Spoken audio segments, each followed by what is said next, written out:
समझते हैं बजट 2024, एक झलक भारत के फाइनेंशियल लैंडस्केप में। इंडियन गवर्नमेंट ने फाइनेंशियल ईयर 2024 के लिए अपना सालाना बजट पेश किया है।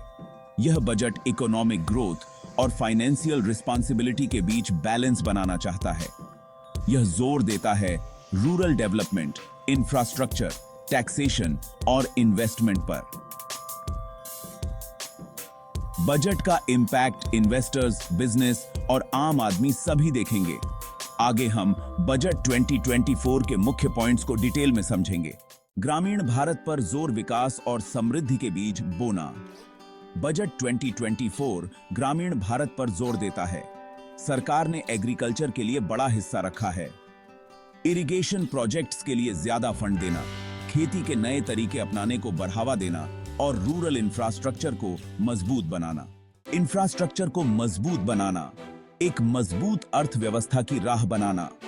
बजट 2024 इस सेक्टर में इन्वेस्टमेंट को प्राथमिकता देता है। सड़कों, रेलवे, हवाई अड्डों और बंदरगाहों के विकास के लिए बड़े बड़े प्लान का ऐलान किया है। इन प्रोजेक्ट से रोजगार के अवसर, विदेशी निवेश और बेहतर कनेक्टिविटी मिलेगी। बजट में रिन्यूएबल एनर्जी और डिजिटल इंफ्रास्ट्रक्चर पर भी जोर दिया गया है। सेक्शन 4, टैक्स के मामले। जानिए इसका इन्वेस्टर्स और आम आदमी पर क्या असर होगा। बजट 2024 में टैक्सेशन सिस्टम में कुछ बदलाव किए गए हैं जो इन्वेस्टर्स और आम टैक्स पेयर्स दोनों को प्रभावित करेंगे। एक बड़ा बदलाव है कैपिटल गेन्स टैक्स का बढ़ना, जिसका असर स्टॉक और रियल एस्टेट जैसी एसेट्स को बेचने पर होने वाले प्रॉफिट पर पड़ेगा। वैसे तो सरकार का मकसद इससे रेवेन्यू बढ़ाना है, लेकिन इससे इन्वेस्टर्स के बीच चिंता बढ़ी है और हो सकता है कि इसका असर मार्केट पर भी पड़े। वहीं दूसरी तरफ बजट में आम टैक्स पेयर्स को स्टैंडर्ड डिडक्शन लिमिट बढ़ाकर थोड़ी राहत दी गई है, जिससे उनका टैक्स का बोझ कम होगा। इसका मकसद लोगों की डिस्पोजेबल इनकम बढ़ाना है ताकि लोग ज्यादा से ज्यादा सामान खरीदें, जिससे इकोनॉमिक ग्रोथ को और बढ़ावा मिलेगा। सरकार ने टैक्स फाइलिंग प्रोसेस को आसान बनाने के लिए भी कुछ कदम उठाए हैं ताकि लोगों और बिजनेस के लिए टैक्स के नियमों का पालन करना आसान हो जाए। सेक्शन 5, फाइनेंशियल पहलुओं को समझना। इन्वेस्टर्स और आम आदमी के लिए कुछ जरूरी बातें। बजट 2024 इन्वेस्टर्स और आम आदमी दोनों के लिए नए मौके और चुनौतियां लेकर आया है।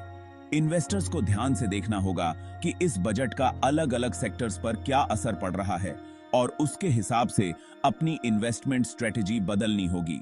वैसे तो कैपिटल गेन्स टैक्स का बढ़ना एक चिंता का विषय हो सकता है, लेकिन इंफ्रास्ट्रक्चर, रिन्यूएबल एनर्जी और रूरल डेवलपमेंट जैसे सेक्टर्स में ग्रोथ की अच्छी संभावनाएं नजर आ रही हैं। आम आदमी के लिए बजट का असर टैक्सेशन में बदलाव, महंगाई और रोजगार के अवसरों के जरिए दिखाई देगा। स्टैंडर्ड डिडक्शन के बढ़ने से महंगाई से थोड़ी राहत मिलेगी, जबकि इंफ्रास्ट्रक्चर और रूरल डेवलपमेंट में निवेश से रोजगार के नए अवसर पैदा होने की उम्मीद है। यह बहुत जरूरी है कि लोग बजट के बारे में जानकारी रखें और सोच समझकर फाइनेंशियल फैसले लें ताकि वे बदलते आर्थिक हालातों का सामना कर सकें। सेक्शन 6, आगे का रास्ता, विकास और वित्तीय समझदारी के बीच संतुलन। बजट 2024 दिखाता है कि सरकार इकोनॉमिक ग्रोथ को बढ़ावा देने के साथ साथ फिस्कल डिसिप्लिन बनाए रखने के लिए भी प्रतिबद्ध है। रूरल डेवलपमेंट, इंफ्रास्ट्रक्चर और रोजगार सृजन पर जोर देकर इंडिया को अपने डेवलपमेंट गोल्स की तरफ ले जाने का लक्ष्य है। हालांकि ग्लोबल इकोनॉमिक अनिश्चितताएं और महंगाई जैसी चुनौतियां अभी भी बनी हुई हैं। सरकार बजट में दिए गए पैसे को कितनी अच्छी तरह से खर्च कर पाती है और इन चुनौतियों से कैसे निपटती है, इसी से तय होगा कि बजट कितना सफल होता है। यह देखना बहुत जरूरी है कि बजट का अलग अलग सेक्टर्स पर क्या असर पड़ता है और जरूरत पड़ने पर बदलाव करने चाहिए ताकि सस्टेनेबल और सबको साथ लेकर चलने वाला विकास हो सके। बड़े लक्ष्यों और व्यावहारिक उपायों के बीच संतुलन बनाकर बजट 2024 आने वाले साल में इंडिया के आर्थिक सफर के लिए रास्ता तैयार करता है।